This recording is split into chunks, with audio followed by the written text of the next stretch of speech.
हाँ जी, yes students. CA Mohit Rohde this side from Unique Global Education, and I welcome each and every one of you to the third episode of the amazing Finance Friday series.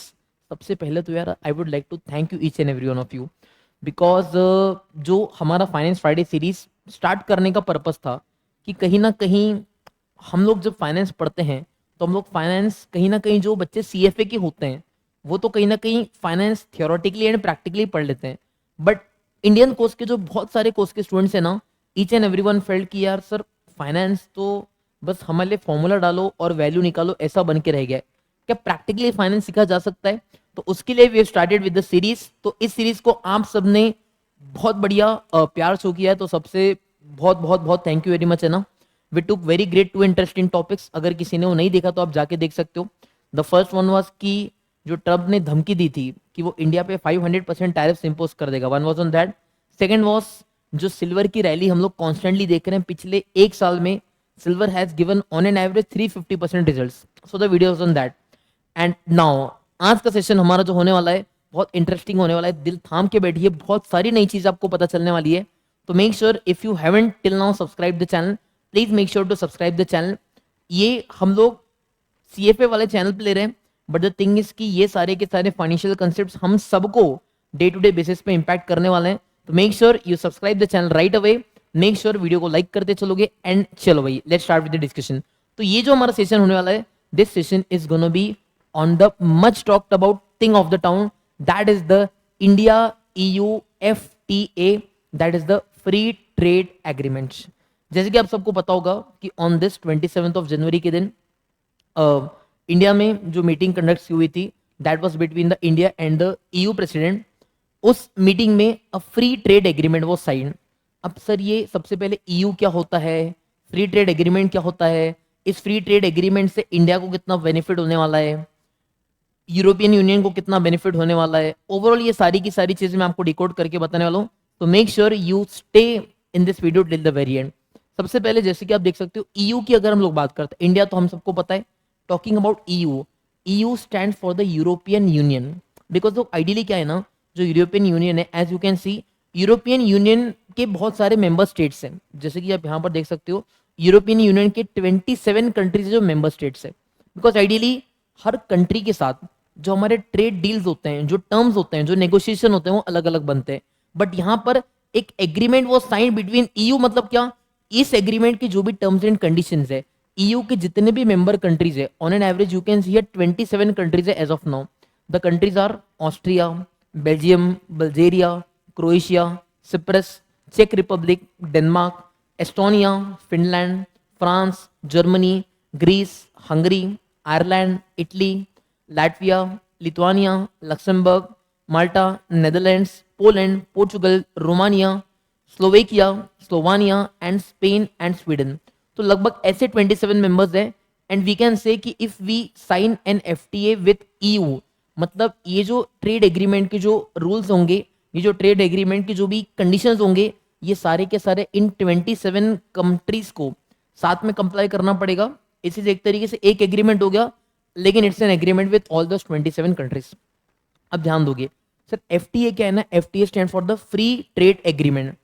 जैसे कि आप सबको पता होगा कि in the first session we discuss the thing that was about tariff. Tariff क्या होता है? ऑब्वियसली आई टोल्ड यू कि जब आप इंटर कंट्री, जब आप कोई भी गुड्स एक्सपोर्ट करते हो या इंपोर्ट करते हो, जब आप कोई भी सर्विस एक्सपोर्ट करते हो या इंपोर्ट करते हो, तो जो भी इंपोर्टिंग कंट्री है ना, वो उस पर टैरिफ्स को इम्पोज करती है। टैरिफ्स क्यों इम्पोज किए जाते हैं? ऑब्वियसली लोकल कंट्री की इकोनॉमी को सपोर्ट करने के लिए बहुत मल्टीपल रीजन से टैरिफ इम्पोज किए जाते हैं। बट ये जो फ्री ट्रेड एग्रीमेंट है सर, फ्री ट्रेड एग्रीमेंट के बाद क्या ऐसा हो जाने वाला है कि इंडिया इन 27 कंट्रीज को जो भी चीजें सेल करेगा, मे बी गुड्स और सर्विस, क्या वो पूरे फ्री हो जाने वाले हैं? The answer is no. जो वो लोग सप्लाई करेंगे क्या सारी चीजें फ्री होने वाली है? नो। लेकिन बहुत हद तक इसको क्या कहा जाता है, as you can say this is to be said the mother of all deals. इसको मदर ऑफ ऑल डील्स क्यों कहा जाता है? बिकॉज बेटा ध्यान से देखो, ये डील बिटवीन टू ऐसी कंट्रीज है, one is the world's fourth largest economy and the second is being the worst second largest economy. तो ऑब्वियसली बेटा अगर ये कंट्रीज मिलकर डील कर रही हैं तो बिलियंस ऑफ लोगों को इसका फायदा होने वाला है, बहुत सारे लोगों को इसका इंपैक्ट होने वाला है। अब इसका इंपैक्ट कैसे होने वाला है मैं आपको बताऊंगा। बट सबसे पहले तो सर ये ट्रेड डील एग्जीक्यूट क्यों किया गया? ये जो एफटीए था, इस एफटीए के जो टॉक्स चल रहे थे ना, the talks of this FTA have been ongoing since the past 20 years. लेकिन जैसे कि आप सबको पता है, हम लोगों ने फर्स्ट सेशन में जो फाइनेंस फ्राइडे सीरीज था उसमें हम लोगों ने डिस्कस किया था कि एक्सपोर्ट्स की जब हम लोग बात करते हैं तो एक्सपोर्ट्स का, इंडिया की हम लोग बात करें तो इंडिया के मेजर एक्सपोर्ट्स कहाँ पे होते हैं? यूएस में होते हैं।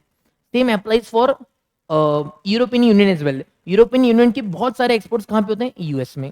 तो ideally we countries were very much dependent on the US for the exports. अब ऑब्वियसली जो ट्रम्प है, क्या ट्रम्प ऑलरेडी इंडिया पे 50% टैरिफ्स इंपोज कर चुका है? यस।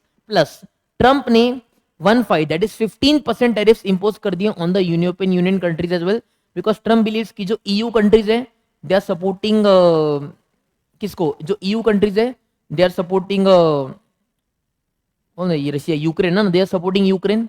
तो कहीं ना कहीं उसने बोला है कि नहीं, मैं आपको क्या करूंगा, मैं आप पे टैरिफ्स इंपोज करता हूं to be a global super power.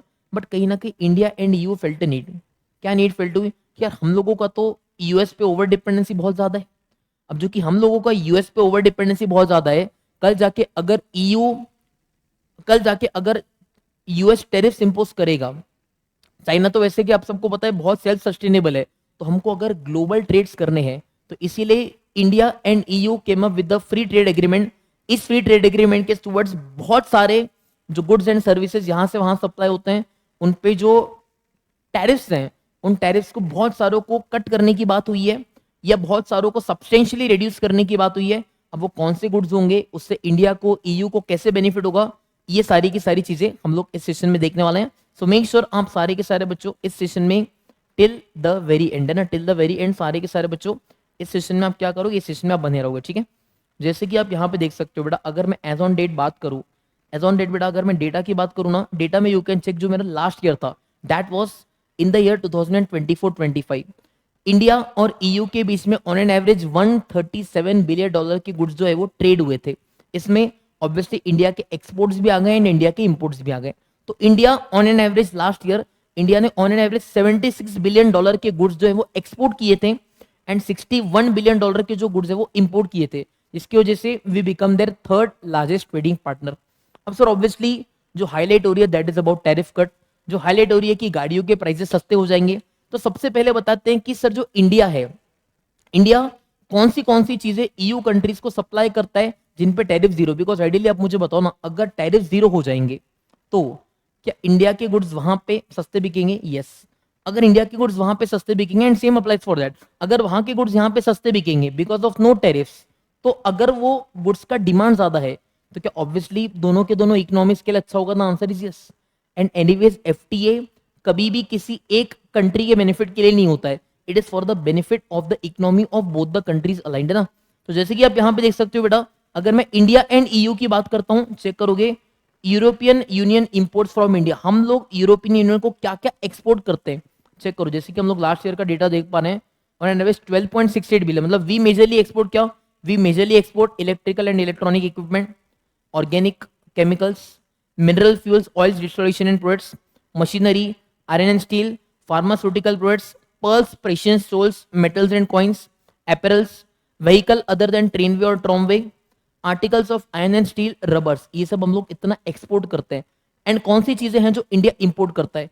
तो इंडिया बहुत सी चीजें इंपोर्ट करता है, that is machinery, nuclear reactors, boilers, aircraft, spacecraft हो गया, इलेक्ट्रिकल इलेक्ट्रॉनिक इक्विपमेंट हो गया, ऑप्टिकल फोटो एपरेटस हो गया, प्लास्टिक्स हो गया, पल्स हो गया, ऑर्गेनिक केमिकल्स हो गया, व्हीकल्स, चेक करो व्हीकल्स आप देख सकते हो ना, बीएमडब्ल्यू, वोक्सवैगन, ये सारे जर्मन कंपनीज है, क्या उनकी बात हुई है? यस। आयरन एंड स्टील, तो बहुत सारी चीजें लेन देन होता है, but as on date India is in surplus, मतलब इंडिया के ईयू को जो एक्सपोर्ट्स है वो ज्यादा है, फ्रॉम ईयू हमारे इंपोर्ट्स कम है। एंड पर्पस यही था कि जब फ्री ट्रेड एग्रीमेंट लाया जाएगा तो हमारे जो एक्सपोर्ट्स है वो विद टाइम बढ़ते रहेंगे एंड इंपोर्ट्स भी विद टाइम बढ़ेंगे, so will make India a global economy, ना, will make India global economy, because कहीं ना कहीं टर्म से वो भी परेशान है, टर्म से हम भी परेशान है।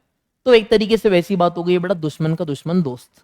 तो हम लोगों ने जो 20 साल से बातें चल रही थी, that free trade agreement has been signed.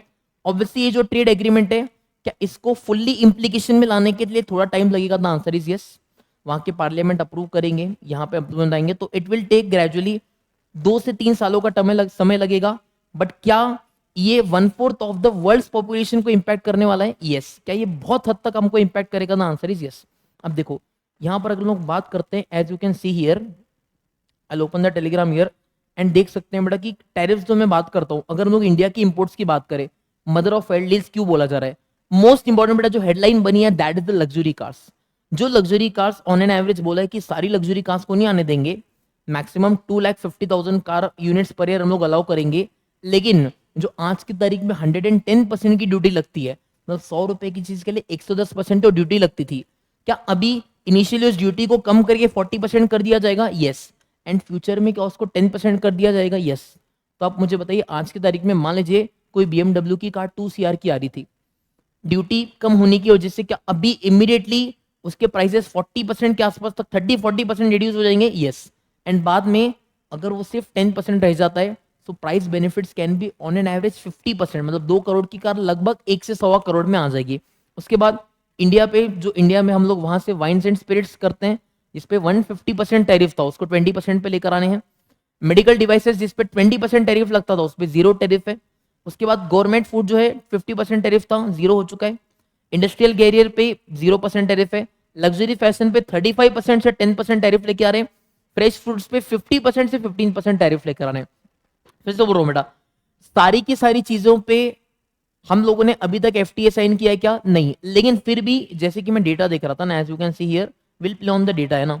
जैसे कि हम लोग यहाँ पे डेटा देख पा रहे हैं, I am on chat GPT. मैं आपको चैट जीपीटी में डेटा बताता हूँ कि कितना परसेंटेज ऑफ इंडिया जो गुड्स एक्सपोर्ट करता है, उसका कितना परसेंटेज चेक करिए। 97% of the EU tariff lines have been opened for India. मतलब इंडिया जितने भी गुड्स एक्सपोर्ट करता था ना, इंडिया जितने भी गुड्स इंपोर्ट करता है, उसके 97% पे से हमने टैरिफ हटा दिया। मतलब 100 में से 97 चीजों पे टैरिफ हटने वाला है। एंड जो इंडिया एक्सपोर्ट करता है, उस एक्सपोर्ट में से 99.5% गुड्स पे टैरिफ हटने वाला है। अब आप मुझे बताइए, सेक्टर्स है जिसपे 0 ड्यूटी लगेगा। As you can see, India में बहुत लेबर इंटेंसिव बिजनेसेस है that are highly depend on textiles, apparel, leather, footwear, gems, jewellery, marine products, इन सब में, जिन पे पहले ड्यूटीज लगभग 4 to 26% थी। क्या इनका हम लोग एलिमिनेशन करने वाले हैं? यस। अब ऑब्वियसली जब इंडिया ग्लोबल जाएगा, जब ग्लोबल डिमांड पैदा होगी, तो क्या ऑब्वियसली ज्यादा से ज्यादा गुड्स बिकेंगे? The answer is yes. तो इसीलिए ये FTA साइन किया गया। अगर मैं आपको सिंपली कंक्लूड करने के लिए बोला जाऊं, तो एज सेट की जो यूएस है, यूएस इस ट्रेड डील से बहुत ज्यादा खुश नहीं है। यूएस एनीवेज वांट्स की जो दुनिया की डिपेंडेंसी है ऑन यूएस होनी चाहिए, but this is the trade agreement as of now. Obviously जैसे आप यहाँ पर, अगर आप यहाँ पर जाओगे ना, अगर आप यहाँ पर जाओगे तो इसी वीडियो के नीचे मैं चाहे तो आपको अटैच भी दे दूंगा कि इंडिया EU FTA का अगर आप डॉक्यूमेंट ओपन करोगे, यहाँ पर commerce.gov ने यहाँ पर एक proper you can C 10 pages का डॉक्यूमेंट है। इस 10 पेजेस का डॉक्यूमेंट के बाद टाइटल ही क्या है, चेक करिए, it is the mother of all deals and unlocking opportunities. Sir opportunities सिर्फ गुड्स के इंपोर्ट एक्सपोर्ट में आने वाली है क्या? नहीं। बट जैसे कि हम सबको पता है कि इंडिया बहुत हद तक सर्विसेज भी एक्सपोर्ट करता है। जैसे कि हम सबको पता है, India is a hub for talent, for IT professionals, for finance professionals across the world.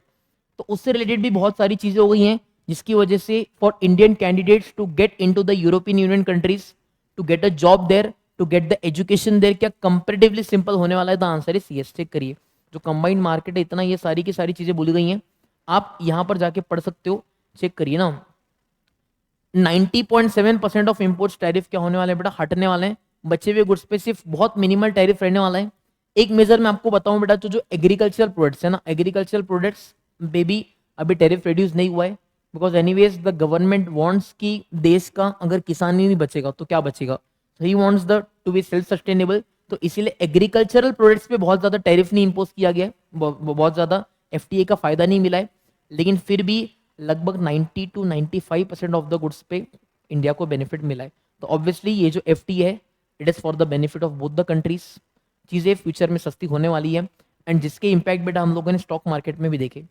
इस FTA के अगले ही दिन क्या स्टॉक मार्केट बढ़ा? यस। ऑब्वियसली कुछ कंपनीज जो है, कुछ सेक्टर्स जो हैं, जिनको बहुत मेजर कंपटीशन फेस करना पड़ता है, उन्होंने नेगेटिव रिटर्न्स भी दिए। For example automobile sector. अब जब ऑब्वियसली गिवन एन ऑप्शन, लोगों को पता है कि जर्मन कार्स की जो क्वालिटी होती है वो बहुत ज़्यादा अच्छी होती है, तो अगर आपको उसी प्राइस में इंडियन और जर्मन कार मिलेगी, क्या लोग जर्मन कार ऑब्वियसली प्रीफर करेंगे? यस। इसीलिए भी सो कि जो भी इंडिया में लिस्टेड कंपनीज है, महिंद्रा एंड महिंद्रा हो गया, मारुति सुजुकी हो गया, टाटा पैसेंजर व्हीकल हो गया, इन सब ने एक दिन में इनके प्राइसेस अच्छे खासे क्रैश किए थे। ऑब्वियसली इंडिया में जो ईवी का इकोसिस्टम है, EV economics ecosystem is new. तो आज की तारीख में ईवीज को टैरिफ पे कुछ इंपोज नहीं किया गया, मतलब इन शॉर्ट जो ईवी पे जितना टैरिफ लगता था उतना ही लगेगा। So EV is a safe space as of now for the next 5 years, but जो बाकी कार्स है उन पे टैरिफ रिडक्शन होने वाला है। So I feel it's a good thing है ना, बिकॉज कहीं ना कहीं हर किसी को पता है कि चाइना सेल्फ सफिशिएंट है, यूएस पर हम लोग बहुत ज़्यादा रिलायंट नहीं रह सकते हैं, तो इसीलिए India started to open new ways. क्या ये हम सबके लिए बेनिफिट होगा? यस। और एक कहीं ना कहीं तरीके से आई कैन से कि इससे ग्लोबल इकोनॉमी खुलेगी। जैसे कि हम लोग को पता है कि यूनिक ग्लोबल एजुकेशन में हम लोग सीएफए करवाते हैं। ऑब्वियसली अगर आप लोग सीएफए करोगे, if you are a finance enthusiast, अगर आप सीएफए करते हो तो इस एफटीए के थ्रू क्या जो सर्विस प्रोफेशनल्स क्या उनको भी एक बहुत ज्यादा बूम मिलेगा? Yes. And the opportunities to go in the abroad and the opportunities to work there बहुत ज्यादा बढ़ने वाली है। तो एक तरीके से it's a win win situation. लेकिन फिर भी एक्चुअल जब इम्पोजिशन होगा तो इस डील में क्या क्या चेंजेस होने वाले हैं, लेट्स सी दैट है ना। But I hope the best for India, but I hope the best for the world. बहुत सारे बच्चे मुझे पूछते हैं कि सर इन्वेस्ट कहाँ करें, कहाँ करें, कहाँ करें। आई वुड से बेटा अभी सही टाइम है, इंडिया में पैसा लगा दो, बिकॉज विद टाइम इंडिया का जो फ्यूचर है बहुत ब्राइट है ना, इंडिया का फ्यूचर बहुत ब्राइट है। So yes, by this way हमारा सेशन हम लोग यहीं पे खत्म करते हैं। आई होप मैंने कुछ कुछ कुछ वैल्यू एडिशन आपके लिए किया होगा। Obviously summarising the entire thing is not possible. मैंने आपको ब्रीफली बता दिया एफटीए होता क्या है, किस किस के बीच में एफटीए ट्राइड हुआ है, एज ऑन डेट उसका स्टेटस क्या है, कौन से गुड्स कौन से सेक्टर्स है जिनको मेजर बेनिफिट होगा, किनको हिट हुआ है, ये सारी चीजें हम लोगों ने डिस्कस करी। अपार्ट फ्रॉम दैट अगर आपको any more doubt, if you have any more doubts, please make sure to makes in the comment section. बनाते हैं ना एक अच्छी सी कम्युनिटी बनाते हैं, तो मेक श्योर इस कमेंट सेक्शन में अगर आपके कोई भी डाउट्स होता है उस डाउट्स को पूछ सकते हो। I will entertain those doubts. या दूसरा कोई स्टूडेंट है जब वो उस डाउट को एंटरटेन करेगा ना, so let's build a good financial ecosystem. Apart from that अगर आपको और कोई भी टॉपिक लगता है जिससे वीडियो बनना चाहिए, so in the next finance friday series I'll make a topic on that I find to be insightful। तो make sure आप अपने suggestions comment section में drop करिए। all the very best, I hope you like the session। Session को like करें, एक प्यारा सा कमेंट कर दें, चैनल सब्सक्राइब किए बिना ना जाएं, बिकॉज इस चैनल पे फाइनेंस फ्राइडे सीरीज तो चलेगी, प्लस सीएफए से रिलेटेड बहुत ही बढ़िया कंटेंट इस चैनल पे आता चलेगा। so all the very best, thank you very much, love you all, bye bye, bye bye, bye bye, bye bye, all the very best, thank you very much, love you all, bye bye।